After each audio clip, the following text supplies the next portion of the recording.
ലോകം പതുക്കെ വന്യമായിക്കൊണ്ടിരിക്കുന്നത് ഞാൻ കാണുന്നു. നമ്മളെയെല്ലാം നശിപ്പിക്കാനെത്തുന്ന ആ ഇടിനാദം ഞാൻ കേൾക്കുന്നു.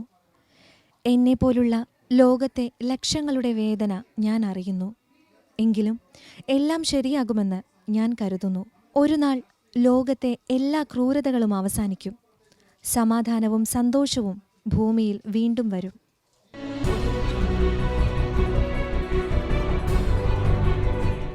An Frank. ഓട്ടോ ഫ്രാങ്കിൻ്റെയും എഡിത്ത് ഫ്രാങ്കിൻ്റെയും രണ്ടാമത്തെ മകളായാണ് ആനിൻ്റെ ജനനം.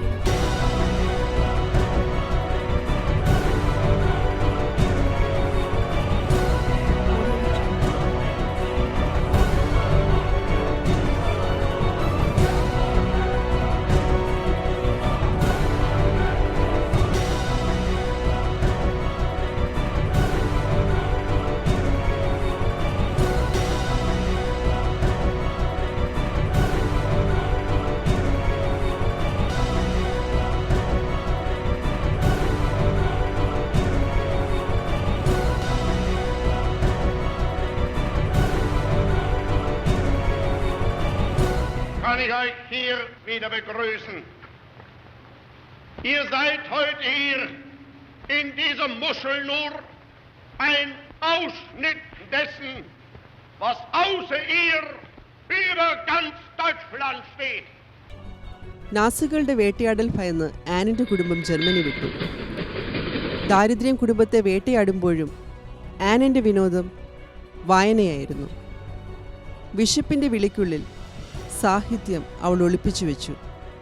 കഥകൾ, കവിതകൾ, കുഞ്ഞുനോട്ടത്തിൽ കണ്ടെത്തിയ കുസൃതികൾ ഒക്കെയും ആനിൻ്റെ നോട്ട് പുസ്തകത്തിൽ പതിഞ്ഞു.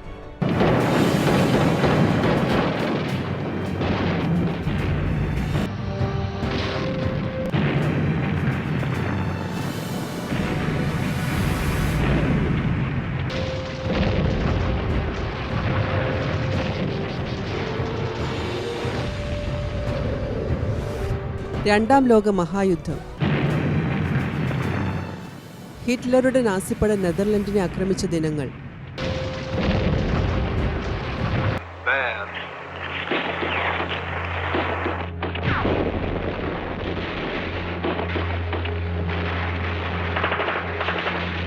The wounded started going back 6 minutes after we hit the beach, and the stretcher bearers, all members of the shore party, were the unsung heroes of Tarawa.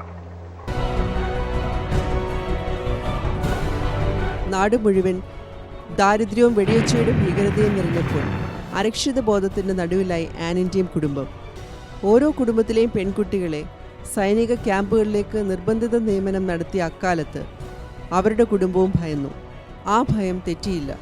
ആനിൻ്റെ സഹോദരി മാർഗരറ്റിനും German labour ക്യാമ്പിലേക്ക് പോകണമെന്ന ഉത്തരവ് വന്നപ്പോൾ പെൺമക്കളെയും ചേർത്ത് പിടിച്ച് ആനിൻ്റെ പിതാവ് ഒളിവിൽ പോയി.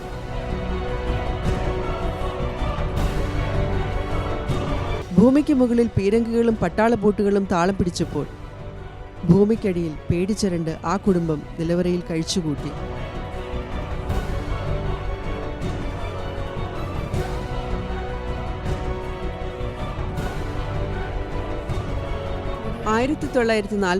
ജൂൺ 12 ആനിൻ്റെ 14ാം പിറന്നാളായിരുന്നു അന്ന്. പേടിച്ചരണ്ട് ആ നിലവറയിൽ ജീവൻ വാരിപ്പിടിച്ചിരിക്കുമ്പോഴും അച്ഛൻ അവൾക്കൊരു സമ്മാനം നൽകി, ഒരു ഡയറി. മരിക്കാത്ത ലോകത്തിന് വെളിച്ചമേകാൻ പിതാവ് സമ്മാനിച്ച ആ ഡയറിയിൽ അവൾ പിന്നീടെല്ലാം കുറിച്ചുവെച്ചു. ആകുലതകൾ, വേദനകൾ, ചിന്തകൾ, ചിരികൾ, ഒപ്പം കുറേ സ്വപ്നങ്ങളും.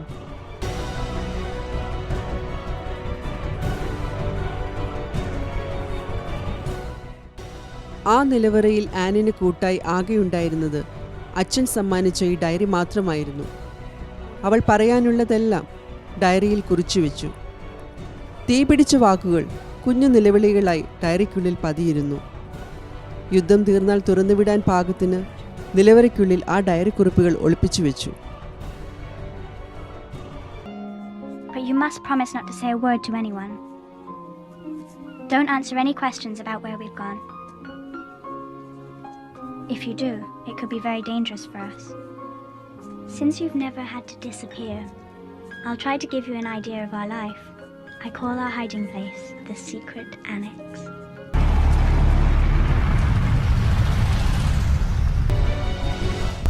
1944 ഓഗസ്റ്റ് 5 നാസികളുടെ പട്ടാള ബോട്ടുകൾ അവരെയും തേടിയെത്തി.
ഒപ്പമുണ്ടായിരുന്ന പലരും കൺമുന്നിൽ പിടഞ്ഞു വീഴുന്നത് അവൾ കണ്ടു.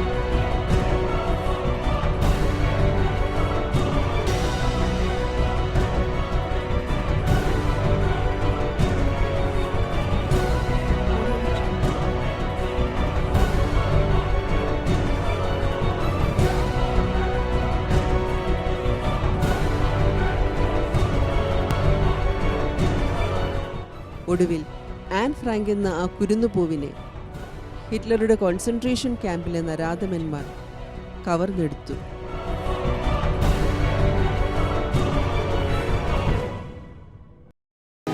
Anne wrote, I want to go on living after my death. And she wrote, if God live me, I want to work for mankind. So you see, I have a certain task. യുദ്ധത്തിന്റെ അലകളൊടുങ്ങി. മഴ പെയ്തിട്ടും മരം പെയ്യുന്നത് പോലെ ചുറ്റിലും പെയ്ത തീമഴയ്ക്കുള്ളിൽ പെട്ട മകൾ ബാക്കി വെച്ചത് താൻ നൽകിയ ഡയറിയും അതിലെ തീപിടിച്ച വാക്കുകളും മാത്രമാണെന്ന് വേദനയോടെ ആനിന്റെ പിതാവ് തിരിച്ചറിഞ്ഞു.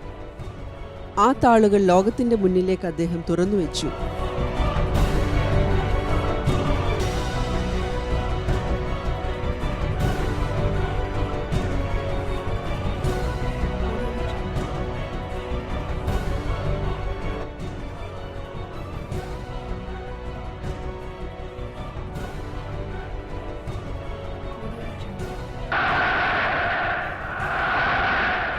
അധികാരത്തിലൂടെ ലോകത്തെ നേടാൻ കുരുന്നു നിലവിളികളെ പോലും പിഴുതെറിഞ്ഞ ഹിറ്റ്ലർക്ക് ആനിന്റെ ഡയറിക്കുറിപ്പുകൾ മറുപടി പറഞ്ഞു.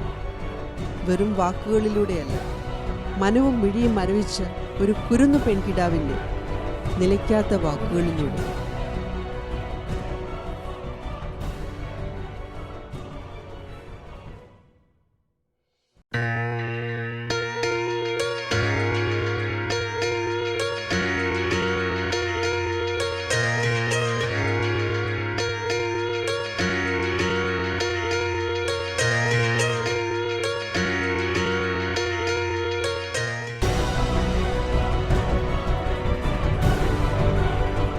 കടലാസ് കൊക്കുകളെ യന്ത്രത്തോക്കുകൾ ഭയന്നത് അവളിലൂടെയാണ്. അവൾ സഡാക്കോ സസാക്കി, നാഗസാക്കിയിലെ അണുബോംബിന്റെ വികിരണങ്ങളേറ്റ് രക്താർബുദം ബാധിച്ചവൾ.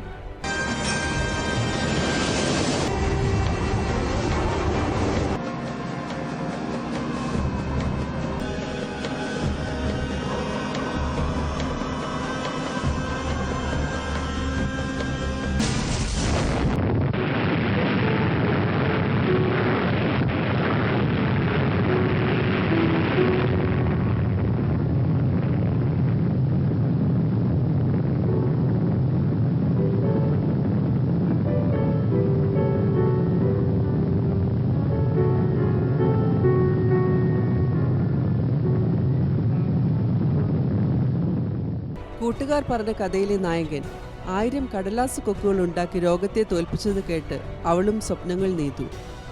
പക്ഷേ 664 കൊക്കുകളെ നിർമ്മിച്ചപ്പോൾ ആ കുരുന്നു കരങ്ങൾക്ക് ചലനമറ്റു. 1955 ഒക്ടോബർ 25 ബാല്യം കടലാസ് കൊക്കുമായി ബോംബുകളെ തോൽപ്പിച്ച ദിനം. സഡാക്കോയ്ക്കൊപ്പം അവൾ ആഗ്രഹിച്ച 1000 കൊക്കുകളും ഒരുക്കിയാണ് കൂട്ടുകാർ അന്ന് അവൾക്ക് യാത്രാമൊഴി നൽകിയത്. ഇന്നും അവൾക്കായി കുരുന്നു കരങ്ങൾ ഒരുമിക്കുന്നു, യുദ്ധത്തിനെതിരെ, സമാധാനത്തിനായി. കടലാസ് കൊക്കുകൾ അടയാളപ്പെടുത്തിയത് ചരിത്രത്തെയാണ്. തീമഴയിൽ എരിഞ്ഞു തീർന്ന 100 സഡാക്കോമാരെ.